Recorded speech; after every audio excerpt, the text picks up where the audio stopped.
carbonaceous material, CXHY, whatever it is, combining with oxygen, forming carbon dioxide and water. Is that process releasing energy then, or is it consuming energy? What do you think? Is this process releasing energy? It's releasing energy. And that's what you're feeling. You're feeling the heat. All right? So if we were to kind of think about that on an energy scale, if CXHY, and O2, if we said that's the amount of energy stored in those molecules, where would the energy, the collective energy stored in these products be? Would it be higher or lower? Lower. Because these released their energy in the rearrangement to form those new compounds. And the new compounds, the energy in those bonds, carbon with oxygen and hydrogen with oxygen, H2O, right? That's lower in energy. This is my initial state, my reactants. This is my final. Change in energy is always what? Change in anything is always the final state minus the initial. So energy final minus energy initial. You can also say change in temperature is temperature final minus temperature initial. All right? Okay. We also talked about some units for energy. Units. What were the units that we introduced here? Maybe that you've heard before, we reminded you of. Joules. All right, and that's the one we're going to use in class. However, there's one other that we want you to be familiar with because it is important for a lot of our calculation. What's the other unit of energy? Calories. Calorie. 1 calorie is defined as how much energy it takes to do what? Change the temperature of 1 gram of water, how much? Yeah, 1 degree Celsius. So that's how much energy it takes to change 1 gram, 1 degree Celsius. So a calorie ends up being 4.184 joules per gram degree Celsius and this is how many joules it takes to change 1 gram of water 1 degree Celsius. The amount of energy necessary to change 1 gram of iron 1 degree Celsius, all right? So I didn't say water this time, I said iron. It's different. It's different. And the amount of energy it takes to change 1 gram of oil 1 degree Celsius is different yet. Okay? Each material has a different, what we call, specific heat. Specific heat. 4.184 joules per gram degree Celsius is the specific heat of water. All right? It's how much energy is needed to change 1 gram of water 1 degree Celsius. That is called the specific heat of water. So with that information, we can answer questions like, how much energy is it going to take to raise the temperature of my pool, the backyard, right? So here I have a pool, right? I want to know how much energy it's going to take me. What's my power bill going to be, right? I can do all those calculations. If I want to raise the temperature of this water from, 20 degrees Celsius is too cold, maybe up to like 30 degrees Celsius, something like that. All right? So if I want to go from 20 degrees Celsius to 30 degrees Celsius, how much energy is that going to take?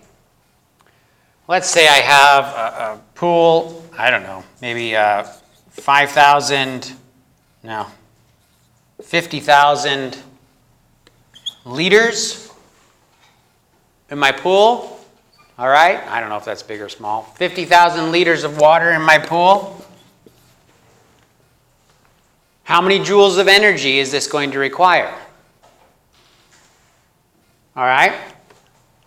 I know that it's 4.184 joules for every gram that I want to raise 1 degree Celsius. And they're asking me how many joules. So just like before, we want to make sure we can look at the units and see what we need to do to get joules all by itself over here. What are we going to need to do? We need to get rid of grams and degrees Celsius. Okay? Where are we going to get degrees Celsius? It's the change that we're after. How many degrees do I want to change it? 10 degrees. So I can multiply this by 10 degrees Celsius. That's the change I'm after. Where do I get the grams of water? Depends on how much water I'm heating up, right? Let's see, 5,000 liters. Does anybody know how much a liter is? That's like 50 million milliliters. Does that help? Do we know how many grams there are in 1 milliliter of water? 1, right? The density of water is 1 gram per milliliter. So that's the same as 50 million grams of water. 5 times 10 to the 7th. So we go 5 times 10 to the 7th grams of water. And then the product of these will be the joules I need to heat up that much water, 10 degrees Celsius. Does everybody see that? Anybody want to talk about how we figure this out? So, let's have a couple people put it in your calculator and get the right answer for us so we can write it down. Then we'll try one.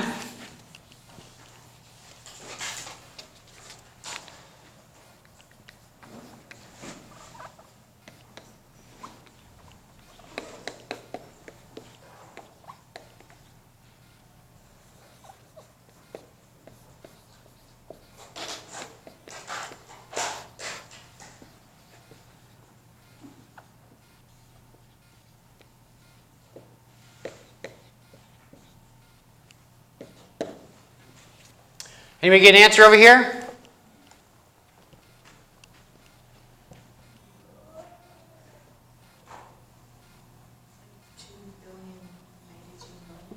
So 2.9 times 10 to the, what? 8? Or 9? 9. 2.9 times 10 to the 9th? Anybody else get that? Okay. And those are joules of energy necessary to raise 50,000 liters, 10 degrees Celsius. Okay? How about this one? How many joules does it take to heat 100 grams of water from 20 to 100 degrees Celsius?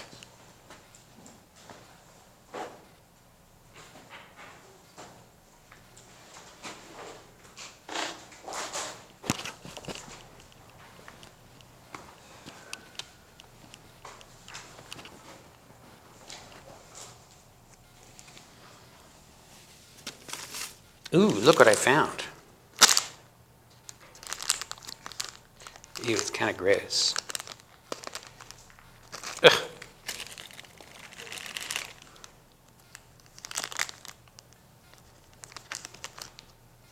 There's no information on it. Oh, there it is.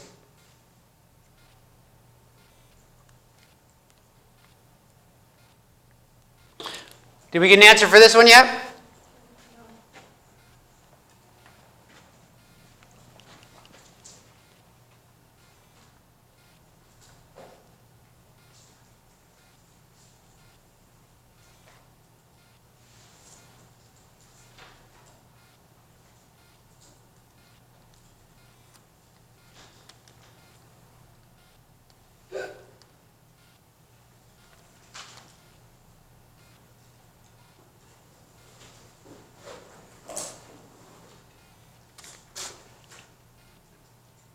What did we get here?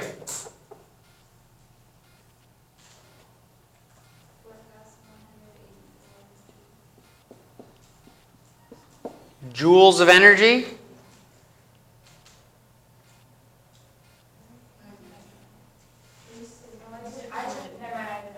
Oh. Okay. Anybody else get something else?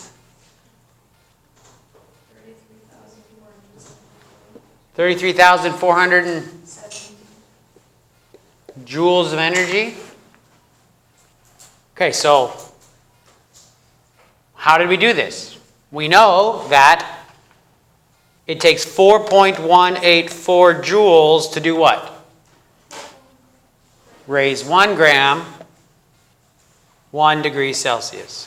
So if we just multiply that by the amount of degrees Celsius we want to raise it, and by the grams of material that we're heating up, this will tell us how many joules we need. 100 grams of material, 80 degrees Celsius, right? Now, there's nothing magical about this. I think you guys know that it takes a lot more energy to heat a whole pool compared to just a small amount of water. 100 grams, I could almost fit that in my mouth, right? If I put 100 grams of water in my mouth, and let's say I started with ice water, cold, 0 degrees Celsius, and I heated it up to body temperature. Do you guys know what body temperature is? Okay, it's like 37 degrees Celsius. And I heated it up to 37 degrees Celsius. 37? That's not too hot. It's about 98 degrees Fahrenheit, right? Okay? So, I did that. So now we're changing this, right? And then I spit it out. Okay? And then I did it again. Heated up the water from 0 to 37, and then I spit it out. How many times would I have to do that to make up for this 180 calorie, what you call it? Natural Valley, what are these called? Granola bars. Granola bars. 180 calories. 180, and look at this. This is called calorie with big C, right? Because why is it big C? Because nutritional calories are actually what? Thousands of calories, right? So should I change it to 180,000 little c calories? And maybe we should multiply that by 4.184 really quick to get it into joules. Okay? So, times 4.184, because that's how many joules there are per calorie. So, how many times am I going to have to slosh around in my mouth ice water to make up for my 180 calorie snack? Can you figure it out? What's my change of temperature here? 37.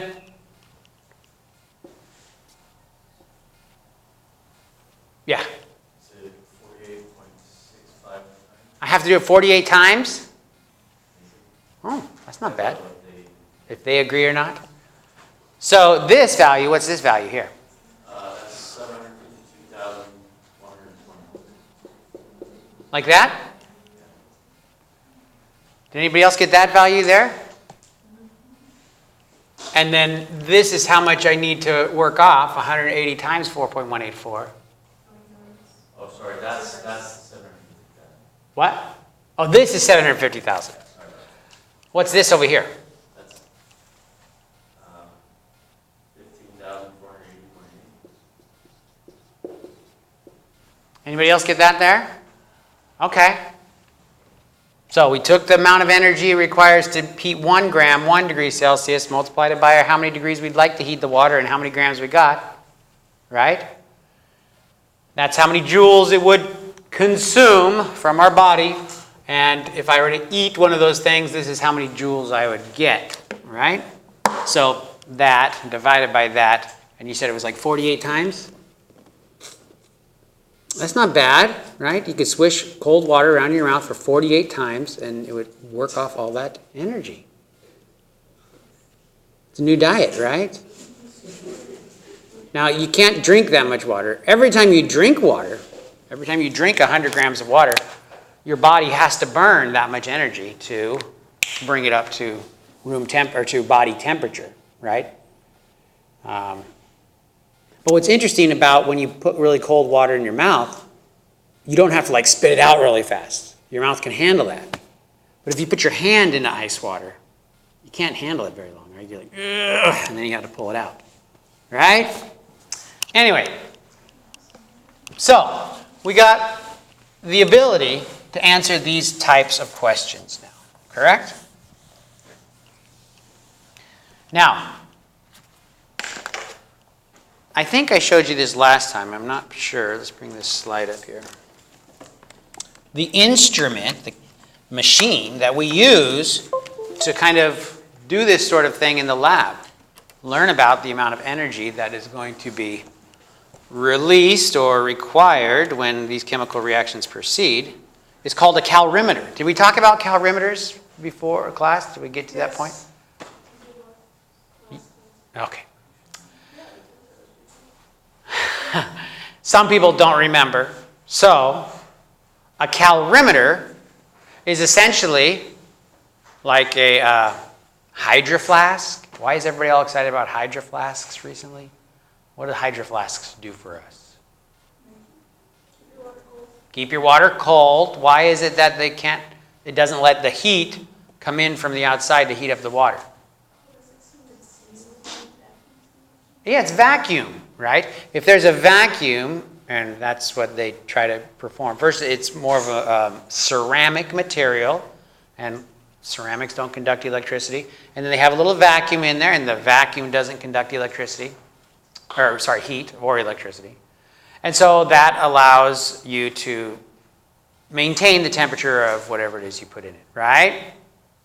Well, a calorimeter has the same type of situation, the same type of properties, and inside they have a little vessel to perform a chemical reaction. And when the chemical reaction occurs, all of the heat that's either generated from the reaction or required to make that reaction proceed will be transmitted in contact with this water. And you have a little propeller here, impeller, to make the water spin around. And so all the water will have the same temperature, and the temperature change will tell you how much energy was either required or released from that chemical reaction. Okay? Now, when you do this, let's say I have a liter of water in here. A liter of water. And the water changes from 20 to 25 degrees Celsius. Could you guys tell me how much energy that reaction released?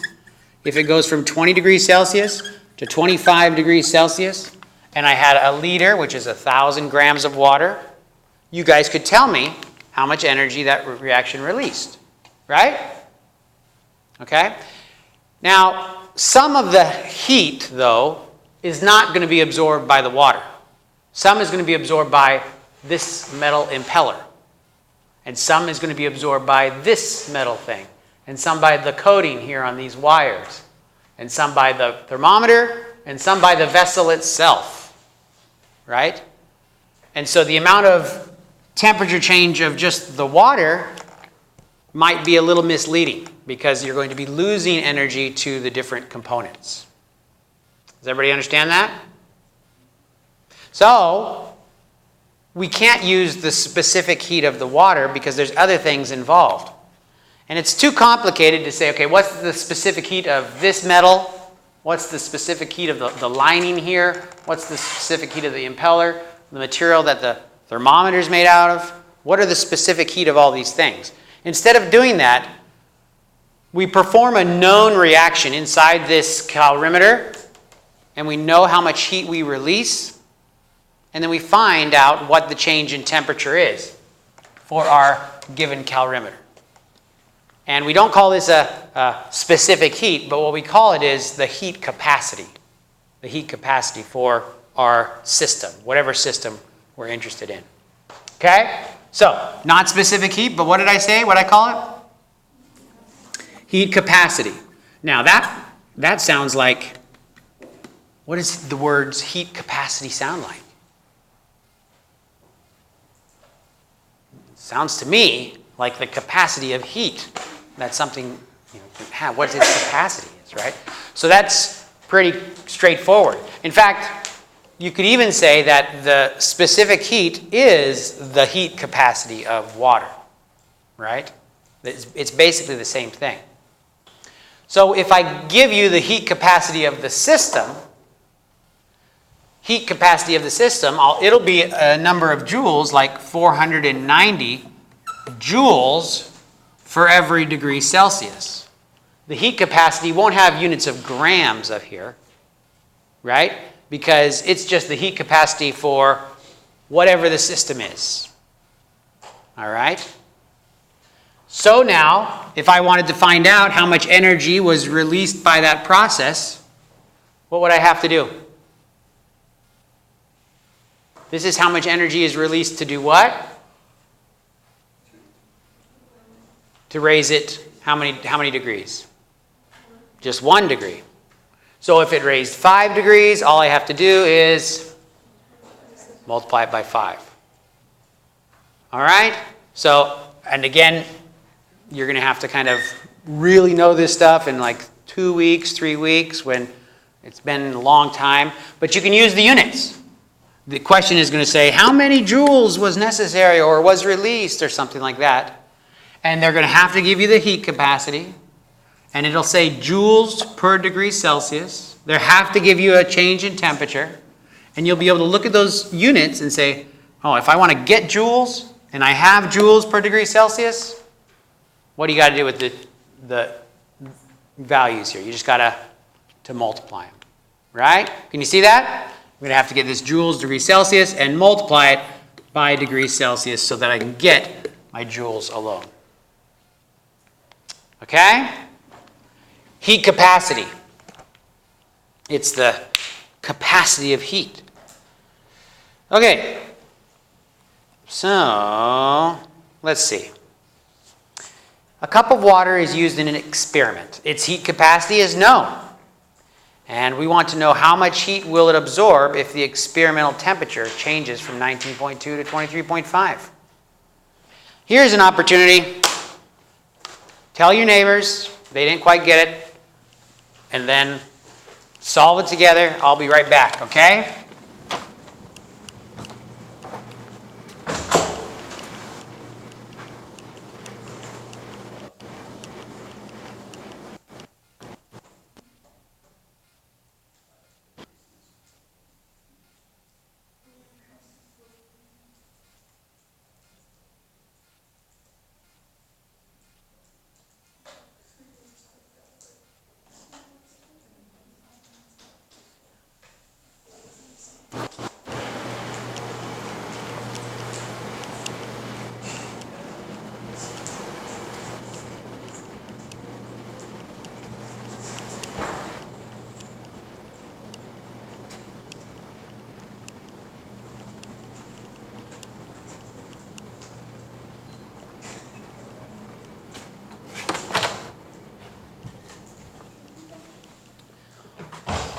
Okie dokie.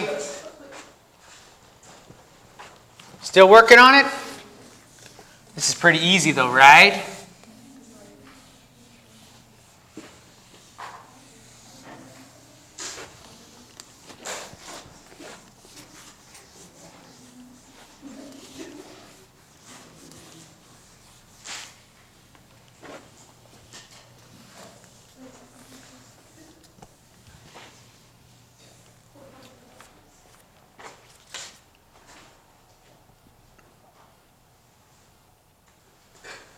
Did you get it?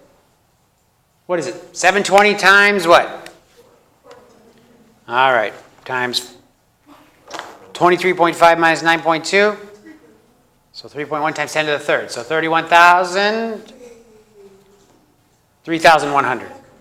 1, 2, 3. 3,100 about? 3,096? Okay. Two significant figures would be up to 3,100. Okay. Very good. Anybody want to talk about this? Yeah?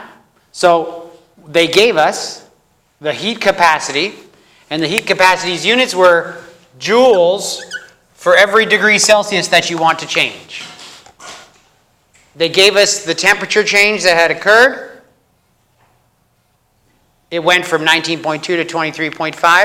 How do we find change in temperature again? That's right, temperature final, 23.5 minus temperature initial, minus the 19.2. What is that value again? 4.3 degrees Celsius? All right, I can see that the units for my heat capacity, joules per degree Celsius, just has to be multiplied by degrees Celsius so that I can be in units of joules. That's what they were asking. How many joules were released by this experiment? How much heat will absorb, or will the experiment, the vessel, the calorimeter, absorb? So what number is it? 720? There we go. So this is like 2,900. No. What did you guys say it was? 3,096. There we go. Two significant figures because of that. Right? So 3,100. Okay. Very good. Here is a list of some interesting, or not interesting, but some specific heats of different chemicals. And again, each chemical has a different specific heat. The amount of energy to heat water is the highest, right? And because of that, when there's a drastic weather change, which is heat, either the lack of it or a lot of it, and it comes to change the temperature around a certain area, if there's a huge body of water nearby, then it will absorb a lot of heat. Or if it tries to cool it down really fast because cold wind blows in, a lot of heat will be released from the water. So when you have an ocean or a lake nearby, it can drastically change the temperature of the villages or the towns nearby, right? Okay. It's hard to make the temperature go really cold here because the water, there's so much water. As soon as the temperature goes down, the water starts to release energy into the air, right? Okay, how about this one? Can we calculate the specific heat of a metal given this information? It takes 235 joules to raise the temperature of a 32.91 gram sample by 2.53 degrees Celsius. What are the units for specific heat? Do you guys remember? Joules per grams degrees Celsius. All right. So the specific heat for something, whatever it is, and here we're asking what the specific heat of this big piece of metal is, we'll have units of joules per gram degree Celsius. And if they tell us something like that, 235 joules were necessary to raise a 32.91 gram sample to 2.53 degrees Celsius, right? We have all the information we need, and we can just identify what the specific heat for that sample is. So the trick for this one is knowing what specific heat means. Right? Remember the difference between specific heat and heat capacity. Heat capacity is for some given vessel that you're interested in watching the temperature change in, whereas specific heat is related directly to a kind of material. All right? So, 2.82. Who got 2.82? Anybody? All right. So what we did there again is we took our joules, divided it by grams, and divided it by degrees Celsius. 235 divided by 32.91 divided by 2.53. All right, and that gave us the specific heat for our material. Right, they gave us everything we needed there. All we needed to do was remember what specific heat meant. Now here's another one, a little bit more complicated. Here we have a system that's closed. We take 43.29 gram sample of some solid, and we transfer it from boiling water, 99.8 degrees Celsius, to 152 grams of water at 22.5 degrees Celsius in a coffee cup.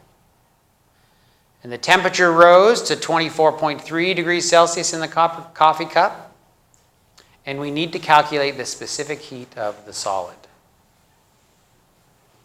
Okay?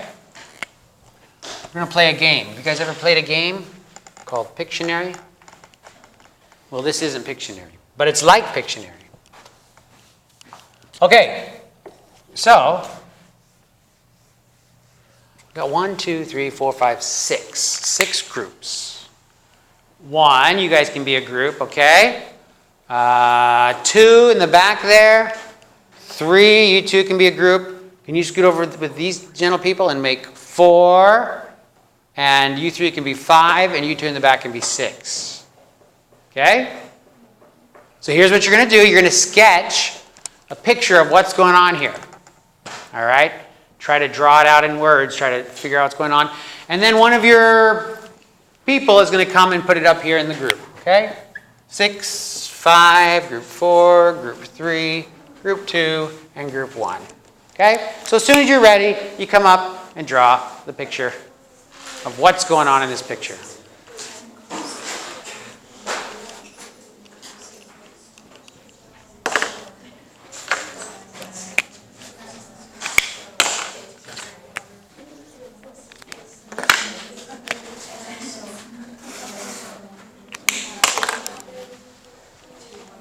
You got to join your group. You 3 are in a group, right?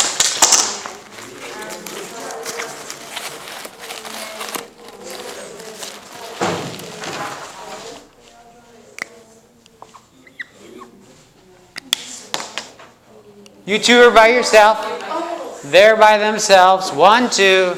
So you guys will be group 1 right here. You guys can be group... What? It's like a picture.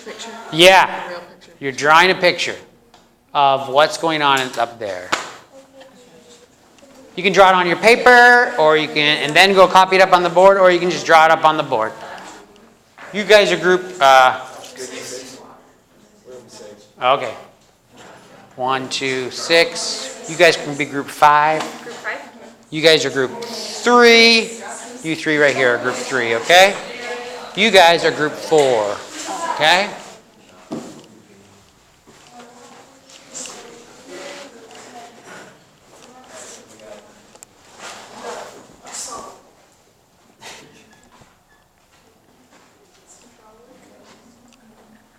You guys are group 2, right? Yeah. Okay.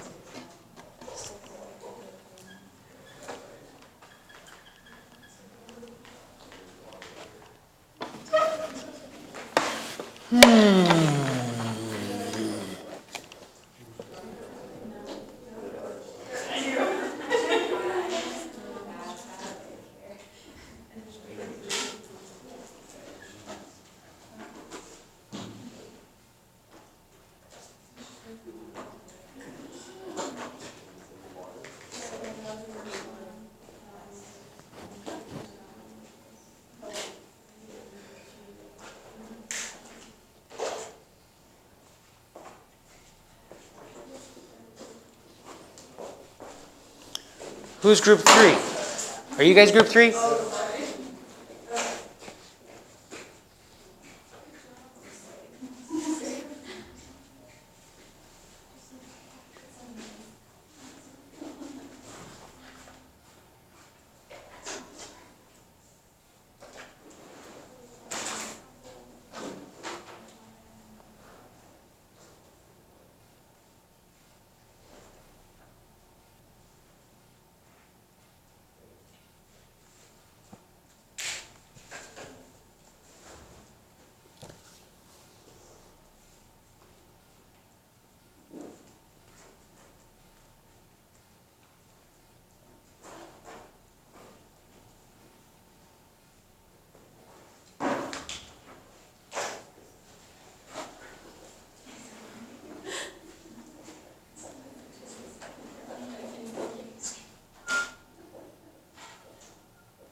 Okay, now, somebody else in the group, go up there and write the equations for the change in temperature of the solid and the change in temperature of the cup of water. Somebody else in the group, go up and do that. Delta T. Delta T for the solid and delta T for the water. Somebody else, different person.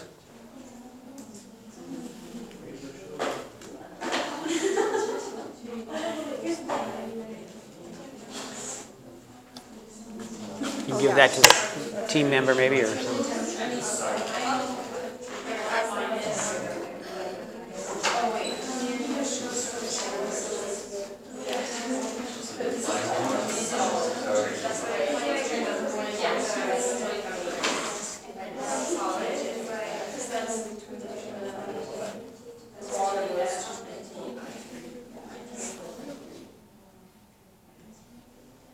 Okay, change in temperature for the water and change of temperature for the solid.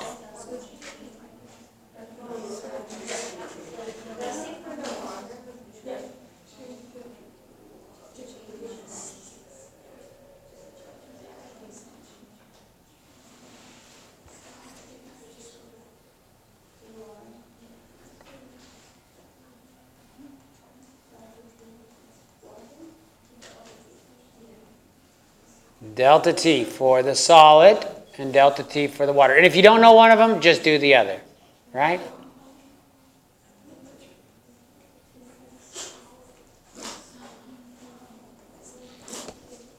Delta T should be temperature what? Final minus initial. Very good. What's the final temperature of the water?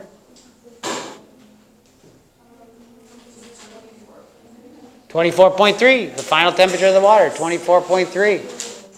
So change in T, delta T equals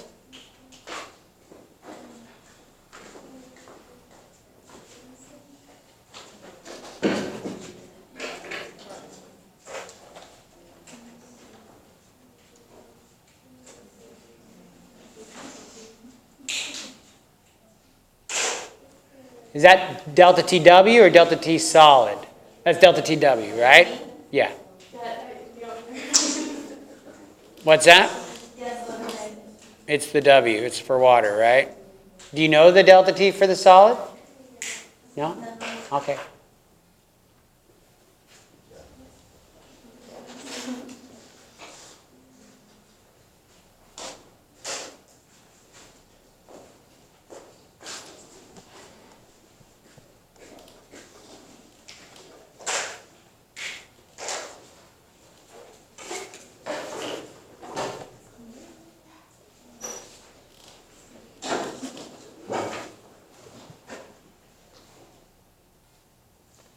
Okay, so somebody actually wrote up here the delta T for the solid, which is a little bit tricky, huh?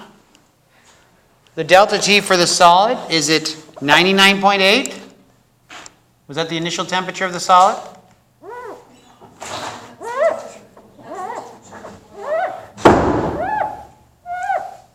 Can you hear that noise? I don't know where it's coming from. The temperature of the solid was also the temperature of the boiling water initially, right? Because it was in the boiling water, I think. See if we can figure out there. I think that's the solid, and I think that's boiling water. This is pretty good. It's a solid egg in the boiling water, right? 43.29. So the temperature of the solid, aha, there it is for sure in there now, right? Oh, look at that one. And look, it even says 99.8 degrees Celsius. So the change in temperature of the solid was from 99.8, no, sorry, that's not the final. What was the final? 24.3 minus 99.8. All right? Final minus initial. Can everybody see that? from the reading? Can you read that? That the change in temperature was from final, 24.3, initial, 99.8. So it's this, but switched around, right? Oh, wait, but it's not 22.5, is it? What was it? 24.8? 3. There we go.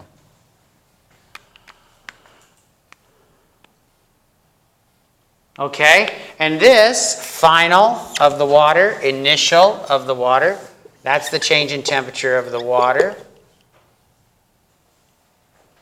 All right? So, can we figure out how much heat the solid lost? Can we figure out how much heat the solid lost? To do that, what would we need? We would need, if we wanted to know how much heat the solid lost, we would need the specific heat for the solid. And then what else would we need?